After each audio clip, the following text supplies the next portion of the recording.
Hi, guys. Well, it's been a little while since I've done a Facebook Live, and I thought maybe I'd do one and share just a couple thoughts this evening.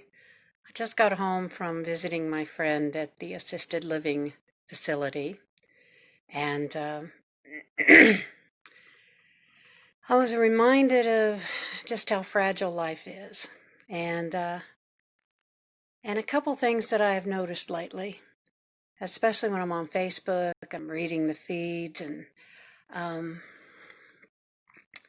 I wanted to share about, I've seen several posts lately about grace and how we are no longer under the law. And it's a popular thing for Christians to say sometimes we're not under the law any longer, we're under grace. And considering how fragile life is and how seasons change, and certainly mine has changed a lot this last 15 years. Um, I thought about the law and grace and our responsibility and kind of what that means in our life. And I wanted to elaborate on some thoughts, maybe share a few with you and get you thinking about it. So when somebody says we're not under the law any longer, we're under grace. Yes and no, and yes and no. Let me elaborate. Jesus said, I came not to abolish the law, but to fulfill the law. And until that time, no one had fulfilled the law. It was impossible to fulfill the law. And I was talking to someone just this week about the law, and really the law is God's character in writing. It's 10 attributes of God that describe his character. If you want to look at the law, that's the character of God in writing. So when we say we're not under the law and we are under grace, and Jesus said, I did not come to abolish the law, then obviously that means that the law is not abolished. We're still under the law. Now, what does that mean then if we are under grace and we're under the law? So I'm going to call this Facebook Live the Law of Grace. Because the truth is, we are still under the law. And if you've never thought about it this way, perhaps I can get you thinking about it this way. When we approach God, the same as we have ever done, from the first time we came and said, I'm a sinner, I have failed, I'm weak, I need you. We came as a sinner and we embraced him by coming through the Lamb. We had to bring our lamb to approach God. We still have to bring our lamb to approach God. You see, we are still under the law.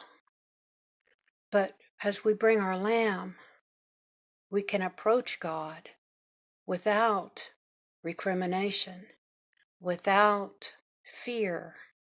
We are no longer judged by the standard of the law, but we are judged by the standard of the life of the Lamb. We live an exchange life, so the life that he lived in the flesh is attributed to us. But we are still under the law. We cannot approach God without our Lamb. And the reason that I know this is true is because a non-believer, a sinner, is under the law. What separates us from them is the Lamb. That's all.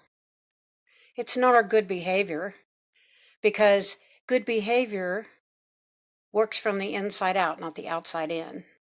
That's why we need grace. See, until we are conformed to the image of the Lamb, we must have grace because we're destroyed by the law. That's why an unbeliever will be destroyed by the law, the very law that they are unable to keep, the very law that they are bound by. If they do not bring a lamb, they cannot be reconciled. You see, the lamb is grace. The lamb is grace.